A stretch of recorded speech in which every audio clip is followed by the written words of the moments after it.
welcome to a special edition of Marketplace Africa, the Africa-Asia Profit Point. I'm Elenie Giokous in Busan, South Korea, also home to this year's African Development Bank meeting. Now, it's no coincidence that Asia was the location of choice. Business is right between the two continents. I caught up with the African Development Bank president, and he told me that they both aim to make the most of it. I think that Asia provides a lot of exciting opportunities for Africa in terms of sharing of experiences. I think Africa has a lot to learn from just the way in which Asia basically just pulled up themselves by the bootstraps, and they got it done, and they took hundreds of millions of people out of poverty. And I think for me that's very, very important lesson to learn. What lessons are you drawing from this trip? What lessons are the business people and the governmental leaders that we hear are drawing from the experience in Busan? Well, first is that it takes a vision. That you got to have a commitment to industrialize. It takes a vision. The second is that if you actually found a country like South Korea that was able to do it, why can't African countries do it?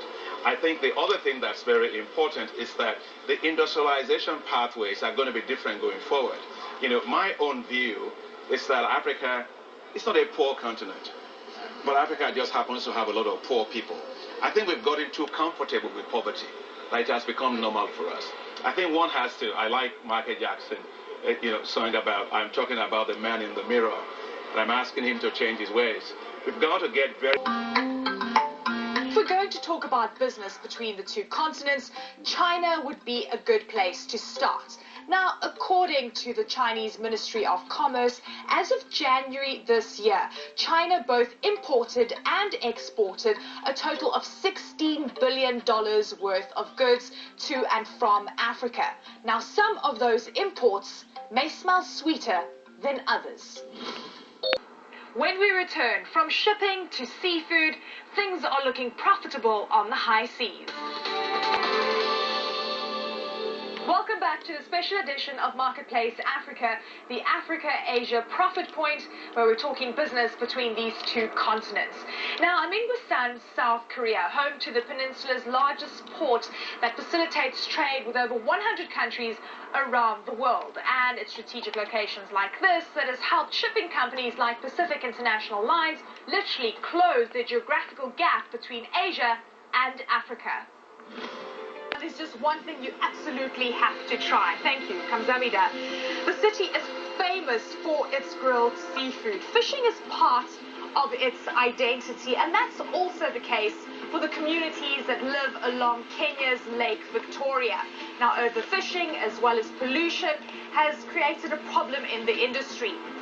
Fish stocks are currently in decline, and now China is seizing the opportunity.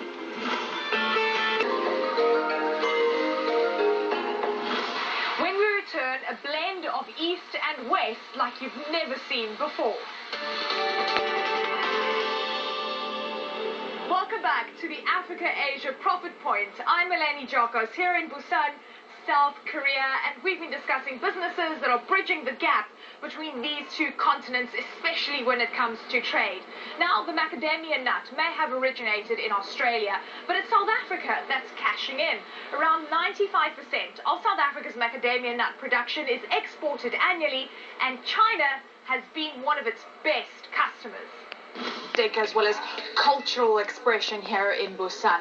Now, we've been talking all about business, and it's time to bring in some color. An artistic bond is emerging between Japan and West Africa. Serge Mo Wang has been able to build a business that celebrates both cultures. Well, that's it for the Africa-Asia Profit Point, a relationship between two continents that is truly turning profitable. I'm Elenie Giokous here in Busan, South Korea. Goodbye.